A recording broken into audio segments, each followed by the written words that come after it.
What's going on, guys? Big Clive 34 coming at you, and I'm panicking a little bit as a car enthusiast here. The whole EV takeover has me freaking out a little bit that our favorite cars are going to be going away and replaced with all electric vehicles. But I have found a ton of articles around the web on how manufacturers are now backpedaling against electric vehicles and going back to like the old plan a little bit, and how things just aren't working out in favor of EVs, and how combustion powered vehicles might be coming back, and how there's other alternatives on the horizon now. First article via Car Throttle, quote, Cadillac becomes the latest company to backtrack on EV only commitment. So hopping into this, that's actually a pretty slick looking car. So we'll start down here. Basically, Cadillac's global vice president, John Roth, acknowledged at a recent media event that going electric only would no longer be the case, which was originally Cadillac's goal by 2030. So Roth says that, quote, EVs and internal combustion will coexist for a number of years, and that we want to make sure we have the luxury of choice in the marketplace. This is a reversal of a previous statement by, former higher-ups who referred to 2030 as the end of the ice age. Like, that's so annoying. Dude, you think you're being clever? That clearly shows somebody who doesn't have a passion and doesn't care about cars. Like, how would you...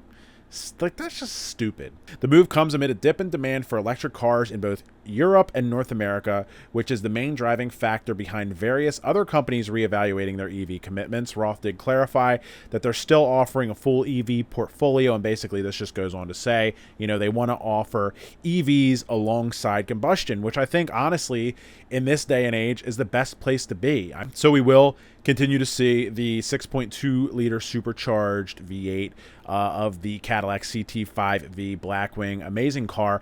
And the thing is, if Cadillac ends up doing this, that's going to mean that the rest of General Motors will almost positively follow suit. Moving on to Motor One, Mercedes admits defeat, reportedly drops four-cylinder for V8 in CLE 63.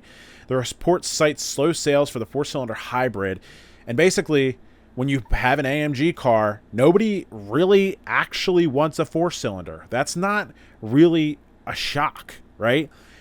And this is just, reminiscent of like things that really frustrate me, like Ram getting rid of the TRX and debuting the same thing except in a six-cylinder. It's weird because I feel like in the world that I live in, maybe you guys can correct me in the comments here, but I feel like in the world that I live in, nobody wants the RHO. Nobody wants it. Like, some people might settle for it, but if you had a lineup of trucks and the TRX is at the top, doesn't exist anymore, obviously, but if it's at the top and then you have the RHO and then you have whatever's beneath that, I don't think anybody's like dreaming of the RHO. We all want the TRX, right?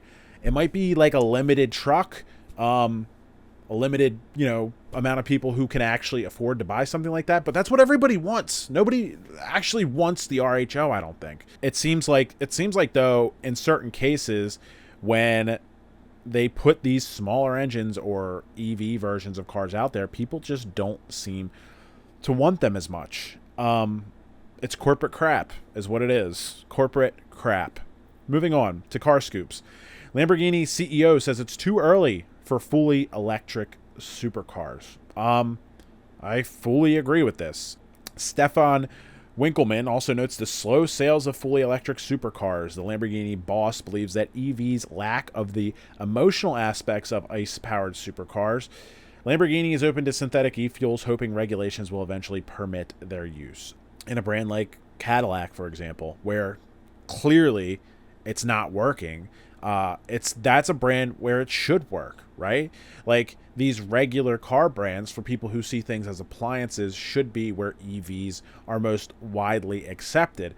And if Cadillac's kind of struggling to make it work, what do you think Lamborghini's going to do? Because Lamborghini is exclusively enthusiast grade cars. Exclusively, which is probably why you see them coming out with like the Urus. If one brand is panicking over this whole thing, this has to be that brand.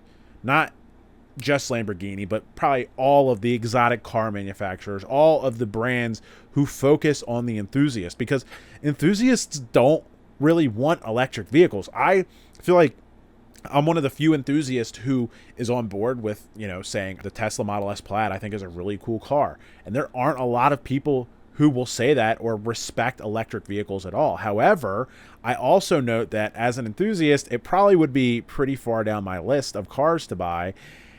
And I think that if you go to buy a Lamborghini, nobody's going to want an electric Lamborghini. So companies like Lamborghini, Ferrari, McLaren should all be in full-on panic mode if this full EV legislation kicks in. But the one thing here that really grabs me too is that Lamborghini is open to synthetic e-fuels, hoping regulations will eventually permit their use. I would think maybe you could throw hydrogen in there. Hydrogen seemed like something that people were excited about in a very niche way.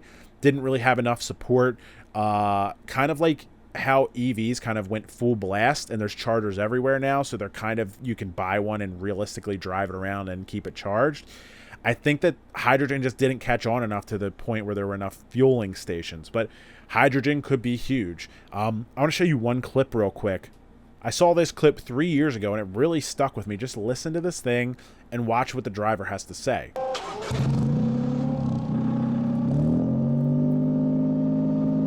So it legitimately sounds exactly like a gas engine.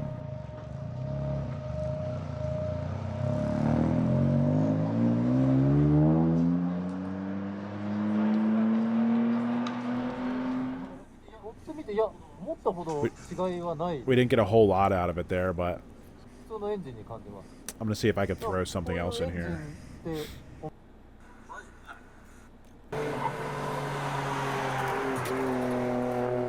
Like, if you listen to this clip,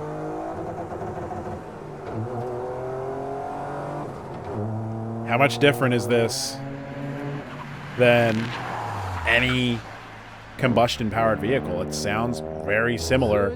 You get the same vibe. The drivers of these things are even saying like that they wouldn't know the difference.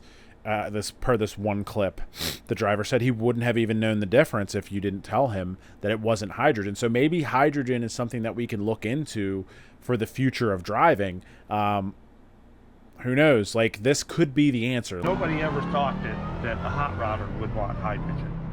We have no carbon at all.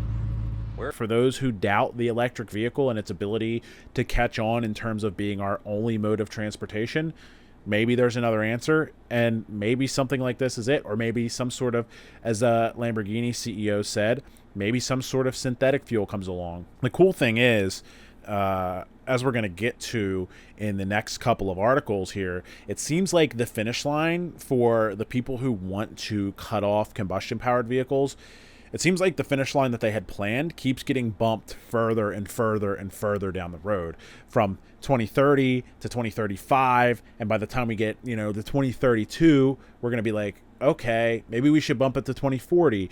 With more time comes more ability to construct some sort of synthetic fuel. I have to really give credit to Ford here. Honestly, as you guys who have followed know, I am a Chevy guy. But Ford seems to be the company who has stood by the enthusiasts for the entire time, never backed down. Did they do some funky things with the Ford Mach-E? Yes. Is it terrible that they slapped the Mustang name on a crossover? Also, yes. But I have to give them a lot of credit where credit is due, because they have never backed down from the idea that they are going to keep offering a V8 in their cars for as long as they possibly can. So just diving into this article here from Ford Authority a little bit. Even at the height of its planned EV pivot, Ford reiterated time and time again that it remained dedicated to building V8 engines as long as it possibly could, given the future of regulations revolving around emissions and fuel economy standards. In fact, we heard this from Ford Performance Chief Engineer Carl Widman back in 2021, and CEO Jim Farley last July, just as the all-new 2024 Ford Mustang debuted with an available Ford V8 power plant. So Farley basically said, listen, we ain't giving this up. This is who we are, and, until we're forced... where's this quote? I'm going to keep reading. Hold on. This is the quote. Farley stated that he intends to continue making and selling Ford V8 engines, quote, as long as God and the politicians let us. More specifically, promising that he will fight not only for the future of the V8 in general, but also the manual transmissions that enthusiasts prefer to pair them with. So Farley is down for the enthusiast, and I give him and Ford a ton of credit for that, because as a Chevy guy, I have to say that Chevy has been letting me down in a lot of ways recently. That Camaro, the talks of the electric Camaro are just... I made a short about that, by the way. If you guys don't know what I'm talking about, I'll try and remember to link it here. But talks of an electric Camaro are just embarrassing at this point. And again, this article, it does mention somewhere in here, I made a note of it, that the fuel economy standards are getting stricter and stricter. And it feels like the fight to keep combustion alive is really, to me, nothing more at this point than a political play. It doesn't seem like this massive transition is really doing all that much to save the world, but it's really a platform to campaign on. And as long as that's true, whether or not it's actually a realistic goal or will realistically change anything, as long as it's a platform to campaign on, we're going to have trouble as an enthusiast community keeping what we love alive. And perhaps the most impressive backpedal of them all, and I'm talking smack, but also applaud these people for having a smart bone in their body after making some stupid decisions. More automakers are angry the United Kingdom's EV backpedaling. So the UK announced that they're going to go from a finish line of banning all combustion cars by 2030 to 2035. And automakers are like, yo, like, you made these laws and we made massive investments, as it says here. BMW announced this month a £600 million investment in its mini plant in Oxford. The goal was to update the factory in preparation for a global electric future, changing lines over to accommodate 2 new electric models. So there's major investments happening, and people are not happy that the government is sticking its fingers in things that it really doesn't know about, and then having to backpedal later when dumb politicians go, oh, well, maybe I shouldn't have said that to get more votes. But it is good to see that the finish line is moving back here as well. And then 2 more just little bumps here. Hertz, obviously, a couple months ago here, maybe this was the beginning of this month, got rid of a ton of EVs because they are depreciating quickly and they are apparently not renting out well. They said one of the main reasons for this was because they're depreciating so quickly, they just wanted to get them off of their books while they could, mainly because Tesla cut its prices because, again, recurring theme, there's just not enough demand here to keep the EV market afloat the way that it is right now.